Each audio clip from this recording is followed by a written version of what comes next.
সুপ্রিয় দর্শকবৃন্দ, আসসালামু আলাইকুম। কেমন আছেন আপনারা? আশা করি আল্লাহর মধ্যে ভালো আছেন। যদি চ্যানেলটি ভালো লাগে অবশ্যই চ্যানেলটি সাবস্ক্রাইব করুন। পাশে থাকুন প্রতিদিনের মতো আজকে আপু আমার চ্যানেল হাজির করেছি। মিডিয়া কি কারণ আসছে সেটা আপনাদের শোনাবো। আসসালামু আলাইকুম আপু। ওয়ালাইকুম আসসালাম।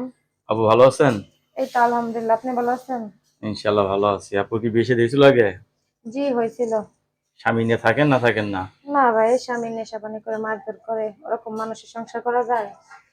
স্বামী নিশাবানি করে মারধর করে? জি। ডিভোর্স হয়েছে? হ্যাঁ, ডিভোর্স হয়েছে 1-1.5 বছর হয়ে যায়। ছেলে যে বয়সের হোক এখন বিয়ে করবেন? আমার কথা, ছেলের যদি 80 বছর, আমার কোনো সমস্যা নাই। শুধু কথা হচ্ছে আমার কষ্টটা যদি সে বুঝে, আমাকে যদি সে মাইনা গ্রহণ করে নেয়, বিয়ে শাদী করে, ভালোবাসে, আমিও তাকে বিয়ে শাদী করবো, সমস্যা কি? কি কাজ করেন আপনি? আমি জামা কাপড়ের কাজ করি।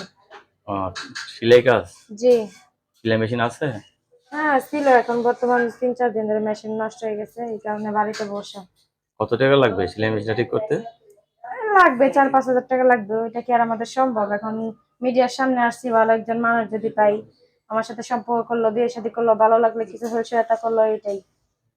দর্শক আপুর কথাগুলো শুনলেন, আপুর সাথে কথা বলতে পারবেন। আপু সবাই আপনাকে ফোন দিয়ে কারোর সাথে খারাপ ব্যবহার করবেন না, ঠিক আছে? না, সমস্যা না, আমি কেন খারাপ ব্যবহার করবো? আমাকে যদি তারা ভালোভাবে কথা বলে, আমি অবশ্যই ভালোভাবেই বলবো।